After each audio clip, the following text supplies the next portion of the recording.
বিভিন্ন কাৰণত কেন্দ্ৰীয় চৰকাৰৰ পৰা সময়মতে পইচা আনিবলৈ সক্ষম নোহোৱাৰ বাবে বা ঠিকাদাৰসকলে সময়মতে পইচা নোপোৱাৰ বাবে হয়তো কামটো সঠিক সময়ত হোৱা নাছিলে।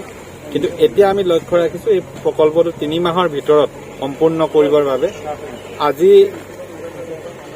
জলসিঞ্চন বিভাগৰ বিষয়াসকলৰ লগতে ঠিকাদাৰসকলৰ লগতো আমি কথা পাতিছোঁ আৰু সকলোৱে একমত পোষণ কৰিছোঁ যে 3 মাহৰ ভিতৰত এই ৰেংমা জলসিঞ্চন প্ৰকল্পটো কাৰ্যক্ষম কৰি তুলিব লাগিব, যাতে এই অঞ্চলৰ প্ৰায় 42খন গাঁও যি ইয়াৰ পৰা উপকৃত হ'ব।